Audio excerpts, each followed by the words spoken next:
दोस्तों नमस्कार, स्वागत है आपका बड़ी खबर बड़े खुलासे में।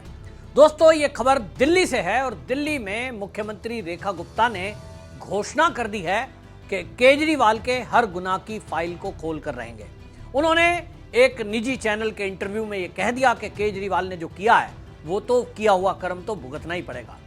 केजरीवाल के बारे में इस बयान के बाद केजरीवाल की रातों की नींद उड़ गई है और इसीलिए ये पता लग गया कि वो पंजाब से दिल्ली क्यों नहीं लौट रहे हैं। और उनको समझ में आ गया कि जिस दिन भी वो दिल्ली में आए एजेंसियां उनको गिरफ्तार कर सकती हैं। केजरीवाल कुछ भी सोच रहे हो, केजरीवाल पंजाब में कितना ही छुप जाएं, लेकिन एक के बाद एक जिस तरह से रेखा गुप्ता उनकी फाइलों को खंगाल रही हैं, जिस तरह से एक के बाद एक केजरीवाल के गुनाहों की फाइलें खुलती जा रही हैं, ये बात पक्का है कि केजरीवाल को पंजाब से भी घसीट के लाया जाएगा। कितने दिन बचेंगे? आज की डेट में ना वो सीएम है, ना पीएम है, ना एमएलए, और इसीलिए अरविंद केजरीवाल इस जुगाड़ में है कि जल्दी से जल्दी वो कहीं किसी तरह से राज्यसभा पहुंच जाएं। अभी इसके चांस नहीं दिखाई देते क्योंकि अभी तो जो उपचुनाव है वो डिक्लेयर भी नहीं हुआ। और केजरीवाल जी, आपके लिए बता रहा हूं कि ये डिक्लेयर होना भी नहीं है। अभी अप्रैल के बाद वो चुनाव होगा। 1 महीना अभी अप्रैल बीत जाने के बाद यानी वो चुनाव की डेट आएगी और ये 1 महीना एजेंसियों के लिए काफी है आपके गुनाहों की फाइल पर कार्रवाई करने के लिए। अरविंद केजरीवाल के बारे में जिस तरह की चीजें चल रही हैं, एक के बाद एक सोचिए। 14 सीएजी फाइल जो कैग की रिपोर्ट थी उसको अभी पटल पर नहीं रखा गया। अब उसमें से मैं पहले भी कह चुका हूं, ये मैं बताता हूं कि केजरीवाल का फंसना उसमें संभव नहीं दिखाई दे रहा क्योंकि केजरीवाल के पास तो कोई मंत्रालय था ही नहीं। लेकिन जब ये लोग पकड़े जाएंगे जो केजरीवाल के मंत्रिमंडल में मंत्री थे, इनके पास 2 ही ऑप्शन है, या तो ये पूरा गुनाह अपने ऊपर लें और अपनी जिंदगी पूरी जेल में गुजार दें, या फिर ये वो राज खोलें कि इसमें से जो लूट का धन है वो कहां कहां किस किस को दिया गया। अब जहां जहां जिस जिस को दिया गया जब नंबर आएगा तब उसमें केजरीवाल का नंबर आ सकता है। लेकिन ये इतना आसान नहीं है क्योंकि एजेंसियों को कोर्ट में प्रस्तुत करना पड़ता है सबूत, और सबूत चाहिए या तो कैश, या तो प्रॉपर्टी, या तो गोल्ड, किसी शेप में तो दिखाना पड़ेगा। अब अगर वो कहीं एजेंसियों के पास सबूत इकट्ठा नहीं हुआ, मुझे नहीं लगता कि केजरीवाल जेल में जा पाएंगे। लेकिन अब जो चीजें अंदर अंदर आम आदमी पार्टी में चल रही है उसमें अब नेताओं को यह समझ में आ चुका है कि तुम तो गए। आप देखिए, दिल्ली का चुनाव हार गए, उसके बाद सत्येंद्र जैन, मनीष सिसोदिया दोनों लोग कहां बैठे हैं। इसके साथ में विभव कुमार जो आम आदमी पार्टी की ही सांसद है, उसी के साथ स्वाति मालीवाल के साथ मारपीट और दुर्व्यवहार का केस दर्ज है, वो भी पंजाब में है। इसी तरह विजय नायर शराब घोटाले में आरोपी, वो भी पंजाब में है। ये सोचते हैं कि पंजाब में अगर हम जाके बैठ जाएंगे तो वहां से बैठे बैठे हम क्या कर सकते हैं, वहां हमें पुलिस प्रोटेक्शन मिलेगा। अगर दिल्ली से कोई एजेंसी पकड़ने के लिए आएगी तो नियम है, लोकल पुलिस को खबर करनी पड़ती है, तो हमें खबर लग जाएगी, गायब हो जाएंगे। हमारे पास वहां अस्पताल अपने हैं, वहां जेल अपनी है, जहां मुख्तार अब्बास जैसा व्यक्ति, आप सोचिए वो मुख्तार अंसारी, इतना बड़ा माफिया, उसके लिए किस तरह से इन्होंने, जो पंजाब में जब कांग्रेस की सरकार थी वहां जेल के अंदर किस तरह की सुविधाएं दी थी कि उसको योगी जी लाना चाहते थे सजा दिलाने के लिए, और वो जान रहा था कि यूपी में आने का मतलब है मौत, और इसलिए वो पूरे जुगाड़ लगा रहा था और पंजाब में वो जुगाड़ लगे भी। हमने देखा कि एक व्यक्ति को नामचार का एक केस है और उस केस में किस तरह से किसी को धमकाने का केस लगा करके और उसको जेल में रखा गया। इनको लगता है कि इसी तरह अपनी सत्ता है, पुलिस अपनी है, वहां जेल अपनी है, जरूरत पड़ेगी जिस हिसाब से मेंटेन कर लेंगे। लेकिन रेखा गुप्ता ने जिस तरह से आक्रामक रूप अपनाया हुआ है, समझ लीजिए केजरीवाल कैसे फंसेंगे ये तो एजेंसियां जाने।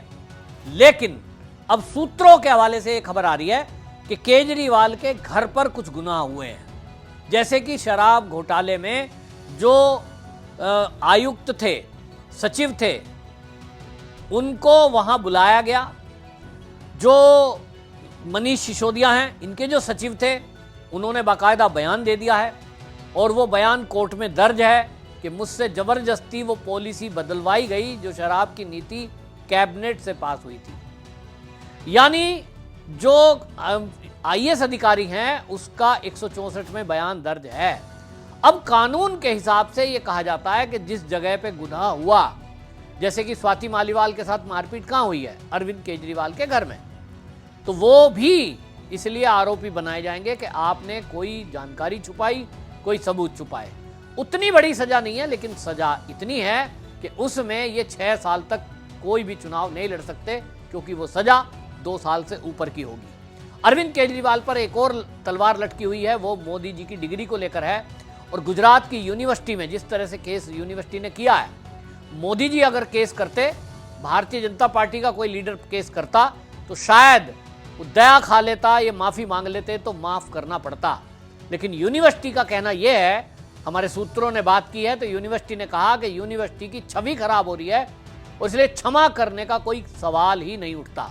जब हमारे ऊपर कोई आरोप लगाने वाला व्यक्ति, उसमें संजय सिंह भी है और केजरीवाल, वो ये कह रहे हैं कि हम फर्जी डिग्री इशू करते हैं, तो ये यूनिवर्सिटी की साख पर बट्टा लगा है।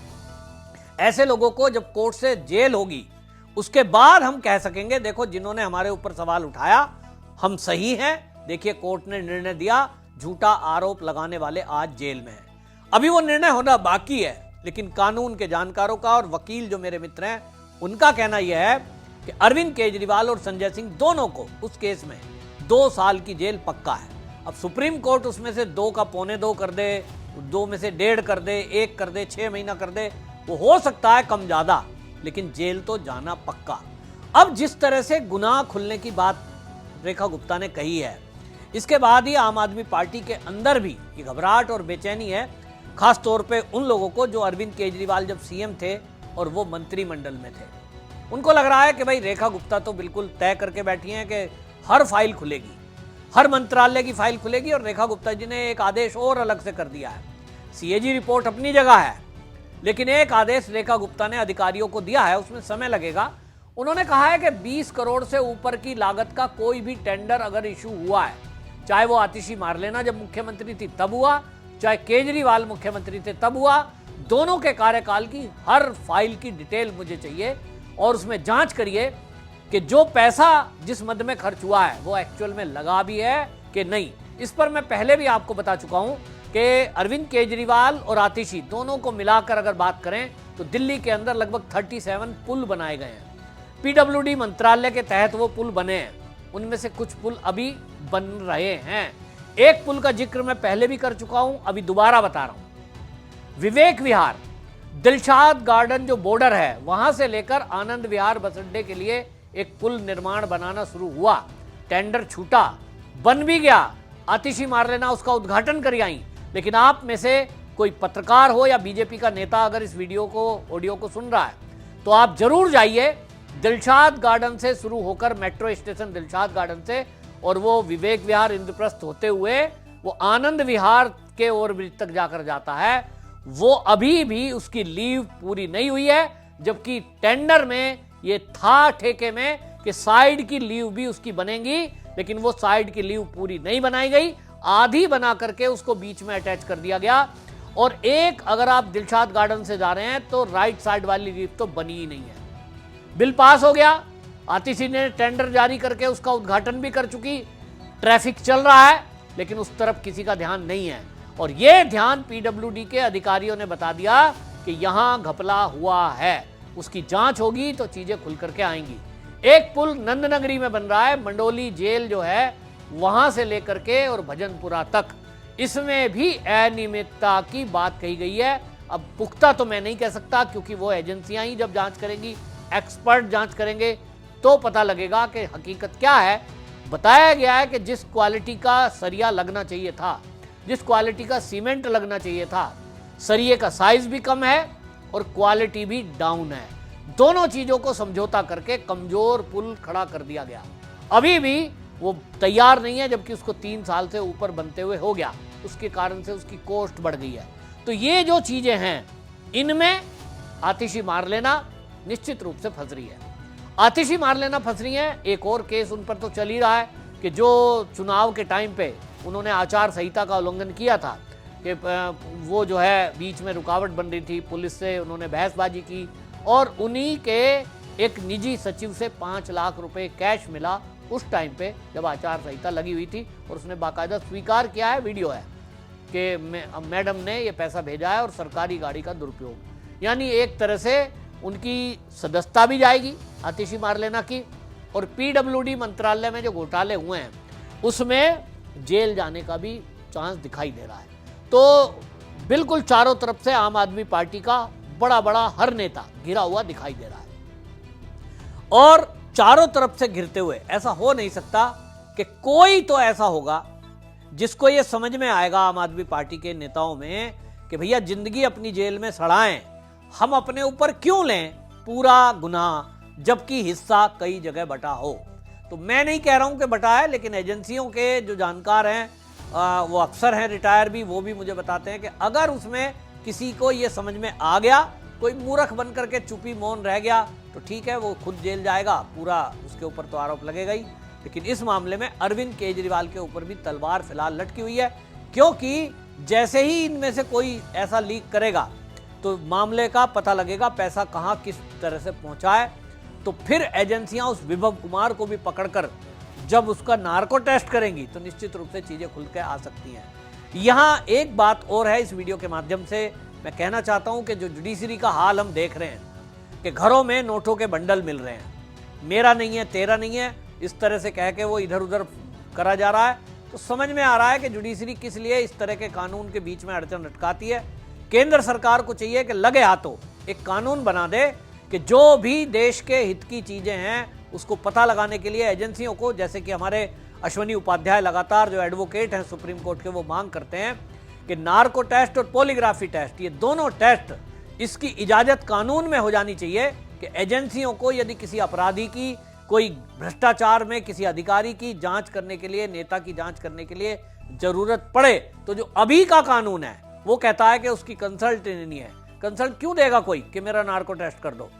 तो ये कंपलसरी हो जाना चाहिए। अगर ये हुआ तो निश्चित समझ लीजिए आतिशी मारलेना, अरविंद केजरीवाल, संजय सिंह, मनीष सिसोदिया और ये सत्येंद्र जैन, इन 5 आदमी का, 4-5 आदमी का आप नार्को टेस्ट करा दो, सब पता लग जाएगा कि कहां कहां पैसे इन्होंने रखे हैं कि नहीं रखे हैं। अगर ये निर्दोष साबित होते हैं, और मैं तो एक और बात कहता हूं, अरविंद केजरीवाल कहते हैं हम हैं कट्टर ईमानदार, तो अरविंद जी अगर आप कट्टर ईमानदार हैं, मैं भी कहता हूं आप कट्टर ईमानदार हो सकते हैं, तो आप खुद से आगे आइए और ईडी सीबीआई को कहिए मेरा नार्को टेस्ट करो और उसकी वीडियोग्राफी करो, बल्कि लाइव दिखाओ, दुनिया देख ले कि भारतीय जनता पार्टी किस तरह से अरविंद केजरीवाल को बदनाम कर रही है।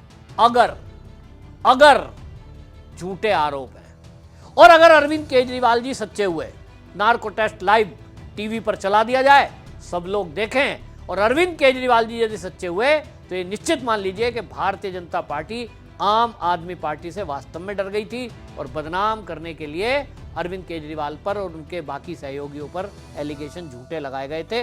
मोदी जी और अमित शाह उस पर माफी मांगे।